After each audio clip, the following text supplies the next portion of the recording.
Hello, everybody. Bill Thornton, SoCal Saber here. How are y'all doing? Today is Saturday. It's time to talk about some music. The music that I listened to this week from my collection, my albums and CD collections. And before we get started, though, go down there and hit that like button. If you're watching for the first time and haven't subscribed, or if you're watching for it any time and haven't subscribed, please do so to help the channel grow. I appreciate all subscribers, new and old.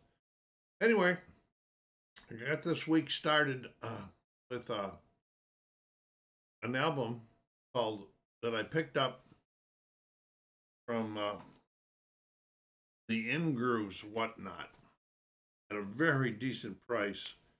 Because something was a ding on the corner or something. It was Rotten Apples, Smashing Pumpkins' greatest hits.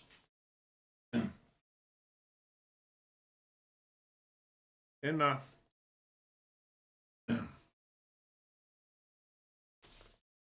their last compilation, the album's including track. Got stuff falling all over here, folks. Bear with me. Including track Untitled was the Pumpkins' final recording before their breakup.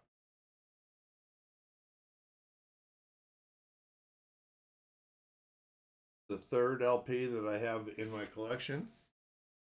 I'm sure that probably I will not be, unless I get another great deal like this was another great deal. I probably will not be hunting for another one. Eightfold. Remember why Mike said that what was wrong with the cover? Oh, there's a ding up here in this corner. This was cornered, and he won't sell these things in his store. No, but so he does it on Whatnot. If you watch him, you get a really good price on some of those.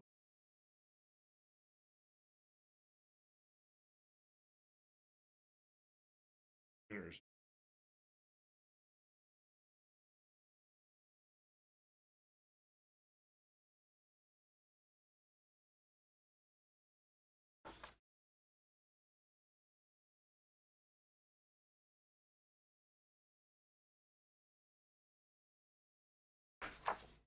I got 3 LPs now. I know I wasn't a big Smashing Pumpkins out.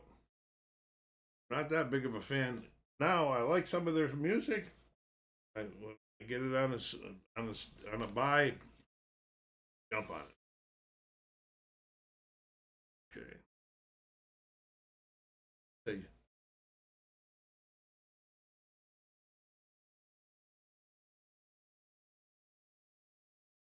LP.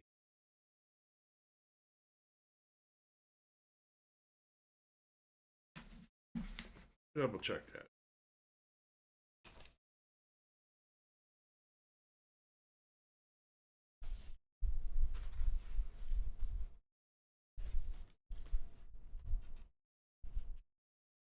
Yes, 2 LPs. So I got the week started off pretty good. It was a pretty good album. Not the greatest collection album that I got in my collections, but it was good. It's good enough. It's in there. I liked it. So that was Rotten Apples, the Smashing Pumpkins' greatest hits album. I don't even have the date that was 2024. That was released in Europe. Okay, next we go on to a guy, man, an artist who has 1 cassette, 7 LPs, 15 CDs, plus plus one with BB King, and a 4D box set Crossroads in my collection. That's none other than Eric Clapton. This is his new one, 2025. Meanwhile, there's 6 new songs on here, along with 8 songs Clapton had previously released as singles beginning from 2020, including collaborations with Van Morrison and Jeff Beck. That's pretty mellow for an Eric Clapton album. So if you look at the picture, it really gets to show his age. Oh, I'm saying that I think that this album is And then they got a menu from the cafe. This album is a sign of Eric getting old. Here's the.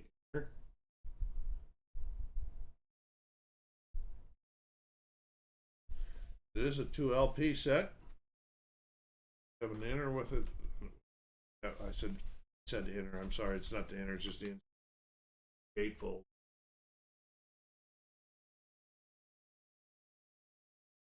Like I said, Eric getting kind of old there. Still can play that guitar though. Is it the best Eric Clapton album I have? I don't think so. But is it good? Yes, it is good.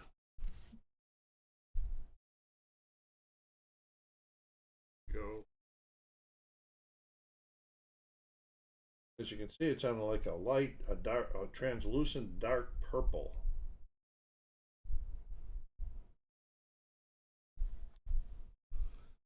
So, album came out. I jumped on it. I got it right as soon as it came out this year. So that is Meanwhile, 2025 release by Eric Clapton. I already stated how much I got by him in the collection, so you got to know he's got to be like one of my favorite artists. No, not groups. I don't consider him a group. Like, yeah, Derek and the Dominoes, it was a group, and he was with John Mayhill and the Blues Breakers for a while, and he was with Cream, and the whole 9 yards. But I don't know why I still consider him as a solo artist. So I had a little bit of extra time in that same evening that I listened to Meanwhile. So while I was doing something, I decided I would listen to the first, not the first, it's from that Into the Light box set that I did the special on. Whitesnake, Roman numerals down in the bottom indicate 1977. This is the 2024 remix.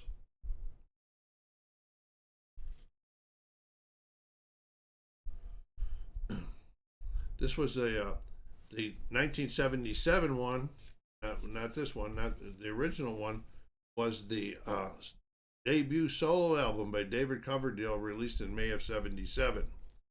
And Coverdale would use the album title as the name for his future band, Whitesnake. We all know what happened with from there on. This was redone in the Into the Light box set and published as part of the Whitesnake discography.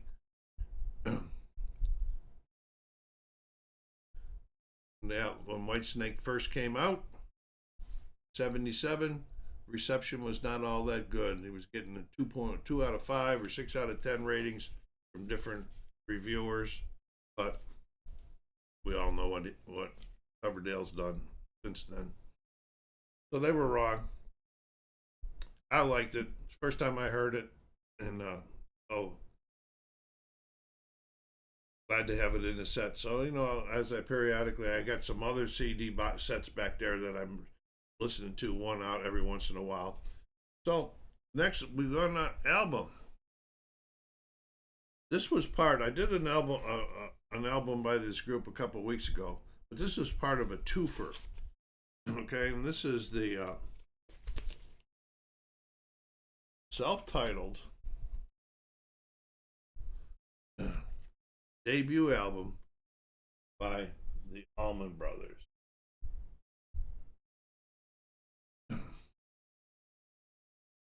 It was part of a one and twofer, and I am glad that it is in my collection.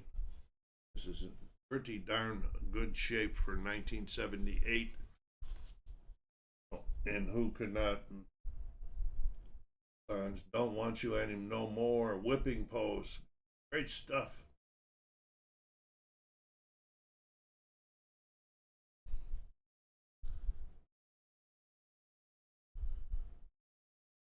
Record initially received poor comments from reviewers, charting in the lower levels of the Billboard's top 200 pop album charts. They always say bad because it's in the lower levels.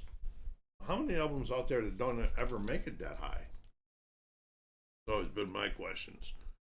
Despite that, the the reviewers not liking it. The album received critical acclaim from publications such as Rolling Stones, who called it an honest and moving.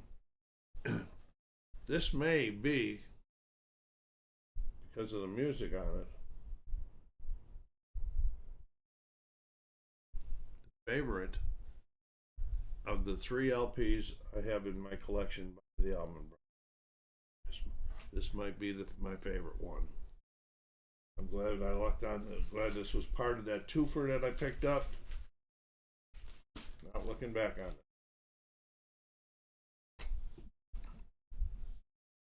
Sometimes people ask me, "Well, how do you know what you want to bid on that?" I really don't.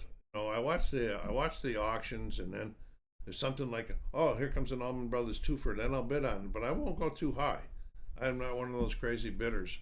Some of these people, the collectors, they pay a lot of money for rare albums. I'm not that way. You hear my computer making some noise there? All right, moving on. This was a 2024 release. And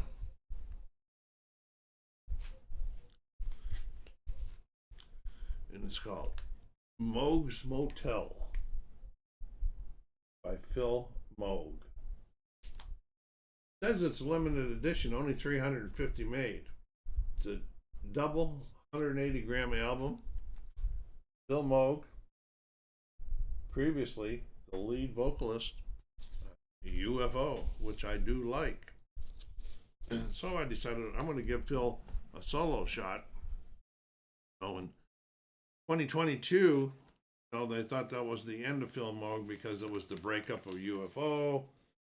He also had a heart attack during that period. That was going to be the end. So this is a great comeback album. Really enjoyed it.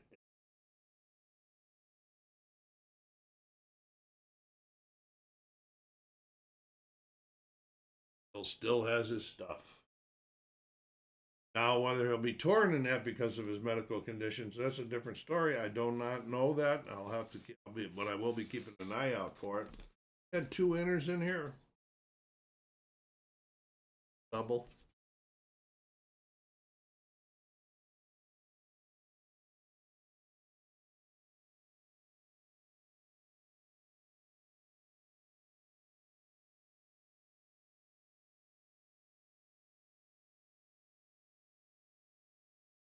Inside or the back? I should the back.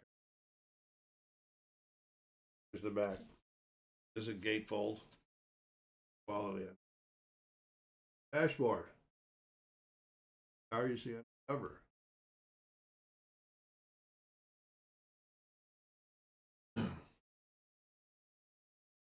Yeah, Moog's Motel by Phil Moog. And they got pretty cool.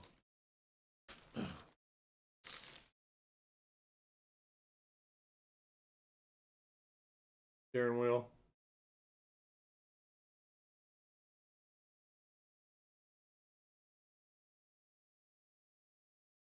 Yeah, we got it upside.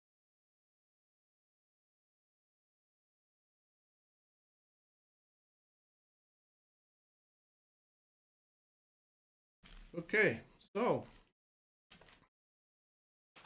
this decided to come back. This is his debut solo album, Phil Moog, and I really liked it. That was a really good album. I had a good time listening to this one. Well, we're going to be moving on here a little bit. Lost my mouse there. What's up? All right, we went into the CDs then. Now, the first one I pulled out, didn't remember having before. This is a 1990, actually a debut solo album by John Bon Jovi, but it's The Blaze of Glory. The Young Guns 2. It includes the songs from and inspired by the movie. And Emilio Estevez originally approached Bon Jovi and asked him to permission to include the song Wanted Dead or Alive on the soundtrack. Elton John, Little Richard, and Jeff Beck contributed to the album. It was awarded a Golden Globe, received Academy Award and Grammy nominations. This album peaked at number 3 on the Billboard 200 and number 2 on the mainstream rock charts. Pretty good debut album ranking there. Bon Jovi. One of my mother, she didn't like wasn't a big fan of a lot of artists, but she really liked John Bon Jovi. Said she'd like to see him. She liked John Bon Jovi, Elvis, and Michael Jackson. That's quite a variance in musical styles there. Then we got inside, we got a fold out. We got a picture of John, young one. Then the back side there.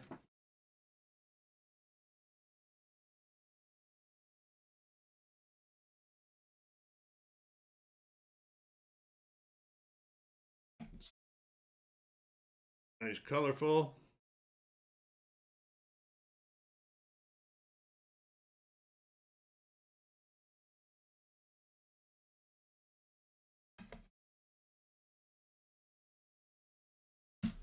So that was Blaze of Glory, 1990 album, debut album, solo album by John Bon Jovi. Next up, the 1990 album by a group that I have 2 cassettes, 5 CDs, including one from what's called a Rockstar CD. And this is X by INXS. Everybody remember Suicide Blonde? That was the opening track on this record here. This was the 7th studio album by the Australian rock band. X scored hits with Suicide Blonde and Disappear.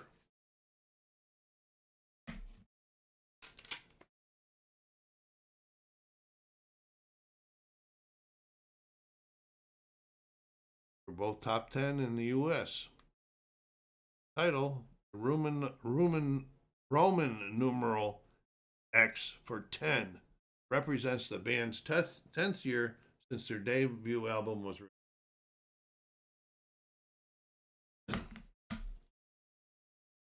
Pretty good album. I like it. I did after he passed away, they went on TV and a reality show called Rockstar, and went through a process of selecting a new lead singer, created an album. I did go out down to Vegas after that and saw that new lead singer with INXS in concert. Pretty good show. I did a good job. Not good as the original lead singer. What are you going to do when life takes over like it did with him?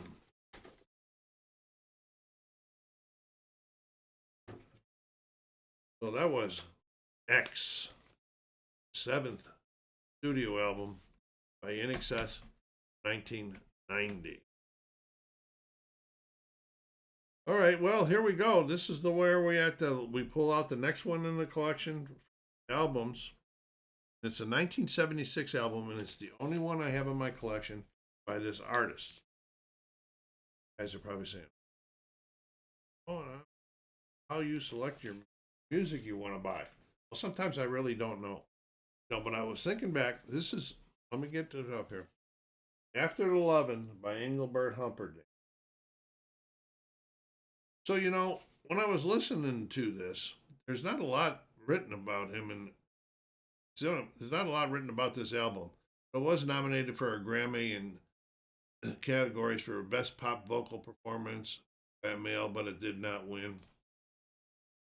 But this has a lot of really good songs that I like. After 11, Can't Smile Without You, World Without Music, This Is What You Mean to Me. So the only thing I can think of, 1976 was a pretty turmoil life as far as relationships. Out of one major one, into some minor ones, and back and forth and back and forth.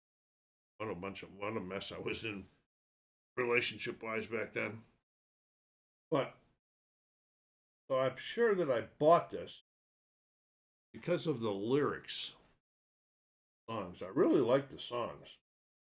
They meant a lot to me. I listened to this album today, and I can think back as to why they meant a lot to me. I had just left Korea on my way to Selfridge International Guard Base in Michigan. Well, this is the time of the show where I tell you the two albums that I like the most. Forgot to do that last week. Nobody reminded me. Well, the first one I'm going to tell you is the 1978 album, self-titled album by the album. I really like that one. Second one of the week was Moog's Motel by Phil Motel. Yeah, After the Lovin' was good. They brought back a lot of memories. Whitesnake was good. A lot of other good stuff in here. And Eric Clapton's one of my favorites. But meanwhile, his album, it was just okay. It wasn't to me the Eric that I love. And so that was it. Allman Brothers Soft Title and Moog's Motel. Let me know which ones if you have any of these, what you think. What did you listen to? Anyway, SoCal Saber saying, take care of yourselves. Be kind to each other. Be safe.